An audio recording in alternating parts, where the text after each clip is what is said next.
ہماری کتابوں میں لکھا ہے کہ جو بندہ اللہ تعالیٰ کو ناپسند ہوتا ہے اللہ تعالیٰ اس کو پہلا عذاب یہ دیتے ہیں کہ اس کی نظروں سے گناہوں کو اوجھل کر دیتے ہیں اور اس کو عبادت کی لذت سے محروم کر دیتے ہیں، مناجات کی لذت سے۔ اس کو دعا مانگنے میں مزہ نہیں آتا، نماز پڑھنے میں مزہ نہیں آتا۔ یہ مناجات کی لذت نہ ملنا اللہ تعالیٰ کی ناراضگی کی دلیل ہے۔ کئی لوگوں کی آنکھیں بالکل خشک ہو جاتی ہیں، اس میں کوئی آنسو نہیں گرتا، تو یہ آنکھ کا چشمہ خشک ہو جانا یہ اللہ تعالیٰ کی ناراضگی کی دلیل ہے۔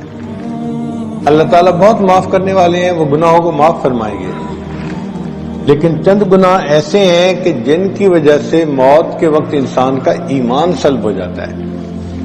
چند گناہ ایسے ہیں کہ جن کی وجہ سے موت کے وقت انسان کا ایمان سلب ہو جاتا ہے۔ ان میں سے ایک، جو انسان مسلمان ہونے پہ خوشی نہ محسوس کرے، شکر نہ ادا کرے اللہ کا، ایک یہ گناہ۔ آج کل ایسا زمانہ آ گیا کہ لوگ اپنے آپ کا مسلمان ہونا بھی چھپاتے پھرتے ہیں اور وہ اپنے اندر افسوس کرتے ہیں کہ جی ہم مسلمان ہیں۔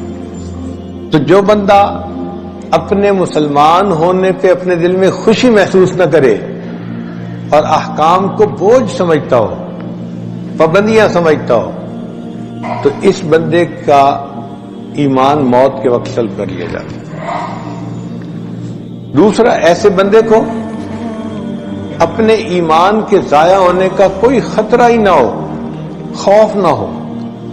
اللہ والوں کی یہ پہچان کہ ان کو ہر وقت خوف رہتا ہے، کوئی ایسا عمل نہ ہو، کوئی ایسی بات نہ ہو کہ جس سے ہمارا ایمان سلب ہو جائے، وہ ڈرتے رہتے ہیں۔ حتیٰ کہ جن کے دل میں احد پہاڑ کے برابر ایمان ہوتا ہے، وہ بھی اس طرح ڈرتے اور کانپتے ہیں کہ جیسے انہیں ہر لمحہ اپنے مرتد ہونے کا یقین ہو۔ تو نعمت اسلام پہ خوشی نہ ہونا ایک گناہ، اور نعمت اسلام کے چھن جانے کا خوف دل میں نہ ہونا دوسرا گناہ۔ اور تیسرا کہ مسلمانوں کے اوپر وہ بندہ ظلم کرنے والا ہو، مسلمانوں کے اوپر کی غیبت کرے تو یہ مسلمانوں پہ ظلم ہے، یا کوئی ایسا کام کرے جس سے کہ مسلمانوں کو تکلیف پہنچے۔ یہ تین گناہ ہیں جن کی وجہ سے انسان کا ایمان سلب ہو جاتا ہے۔ اللہ تعالیٰ سے اللہ کا خوف ہم طلب کرتے ہیں کہ اللہ تعالیٰ ہمیں گناہوں سے محفوظ فرمائے اور نیکی کا شوق اللہ تعالیٰ ہمیں عطا فرمائے۔ علماء نے لکھا ہے کہ 6 کام بے فائدہ ہوتے ہیں۔ گناہ سے بچے بغیر انسان کہے کہ میرے دل میں اللہ کا خوف ہے تو یہ بے فائدہ بات ہے۔